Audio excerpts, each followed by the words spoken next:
네, 자기만족 챌린지에 관해서 선생님들께서 질문이 많이 있으셔서 그걸 정리하는 영상이 되겠습니다.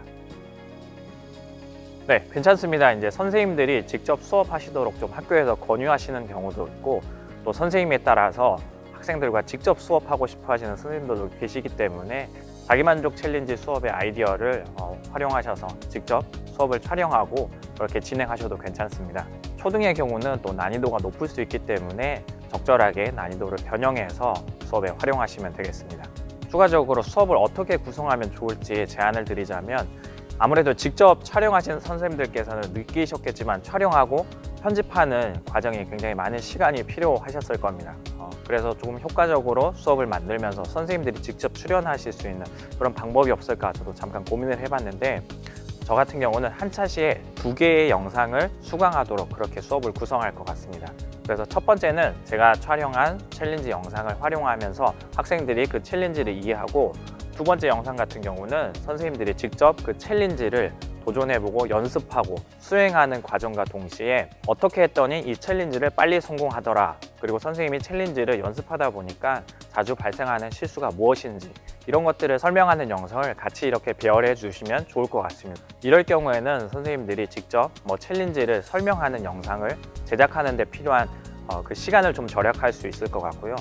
그러면서 동시에 제 수업은 좀 짧고 빠르게 이렇게 전개되면서 놓치고 있는 부분들이 있습니다. 그래서 어떻게 하면 더 잘할 수 있을지, 많이 하는 실수들은 무엇이 있는지 그것들을 선생님이 직접 촬영한 영상을 가지고 좀 보완하면은 제가 생각했을 때는 가장 이상적인 자기만족 챌린지 수업일 것 같습니다. 괜찮습니다. 수업하시는데 효과적으로 활용하시고 이름을 함께 자기만족 챌린지라고 붙여주시면 좋을 것 같습니다.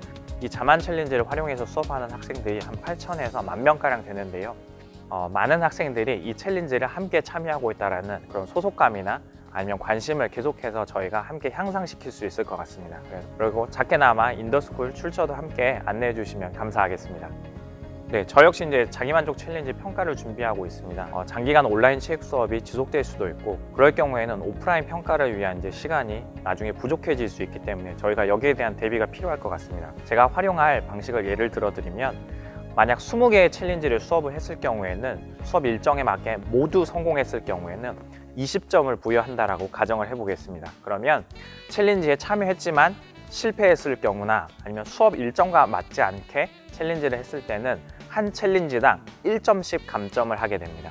그리고 챌린지를 아예 수행하지 않았을 경우에는 4점을 감점하게 되겠습니다. 그래서 총 합계 점수를 내서 16점 이상일 경우에는 A, 그다음에 12점 이상일 경우에는 B, 그리고 12점 미만은 C, 이와 같은 방법으로 평가를 할 예정이고요. 이럴 경우에는 학생들이 수강 일정에 맞춰서 계속해서 챌린지를 도전하게 되고, 가급적이면 좀 성공하려고 하겠지만 학생들에 따라서 좀 최선을 다했지만 챌린지를 성공하지 못할 경우가 있기 때문에 조금 여유 구간을 두었습니다. 챌린지를 수행했는지 확인하는 방법은 제가 수업에서도 안내드렸지만, 학생들이 자기가 수행한 것을 촬영해서 카카오톡 나와의 채팅에 업로드하고, 카톡이 없을 경우에는 페이스북 게시물을 올리는데 본인만 볼 수 있는 비공개 게시물로 올린다든지, 그럴 경우에는 사실 핸드폰이 없어도 나중에 학교에서 컴퓨터로 확인할 수 있기 때문에 그것도 좋은 방법이 될 수 있고, SNS 계정이 아예 없는 경우에는 휴대폰 갤러리에 학생이 보관하는 가급적 그 파일을 삭제하지 않고 잘 보관하도록 사전에 좀 안내를 할 예정입니다. 평가 기준이나 세부 방법은 선생님들께서 학교나 학생 상황에 맞게 수정해서 적용하시면 되겠습니다. 저희 학교에서 사용하고 있는 플랫폼에서 제 수업을 어떻게 안내했는지 그런 안내문들은 아래 세부 내용에 함께 적어 놓도록 하겠습니다. 보시고 참고하시면서 수업에 활용하시면 되겠습니다. 자만 챌린지는 처음에 10차시를 생각하고 시작을 했는데요.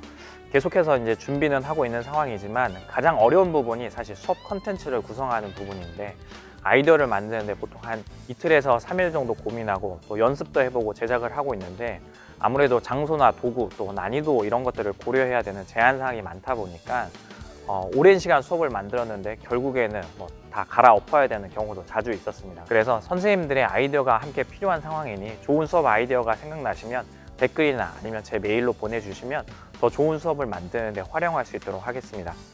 온라인 수업이 좀 장기화될 경우에는요, 저를 포함해서 모든 선생님들의 수업 컨텐츠가 부족해지는 상황이 발생하지 않을까 생각이 되는데요. 이론 수업이나 홈트레이닝 수업을 하시는 경우에 학생들이 실질적으로 직접 참여하고 그리고 신뢰할 수 있는 좀 평가 방법에 대한 문제가 제가 아직 해결하지 못하고 있는 또 하나의 좀 고민이기도 합니다. 그래서 함께 의견 제시해 주시면 최대한 빠르고 좀 효과적으로 수업을 구성해서 선생님들 계속적으로 활용할 수 있게 컨텐츠를 준비해 나가도록 하겠습니다. 좀 선생님들께서 많이 도와주시고요. 앞으로도 자만 챌린지 많은 관심 부탁드립니다. 온라인 수업 현장에서 최선을 다하고 계신 선생님들 응원하겠습니다. 감사합니다.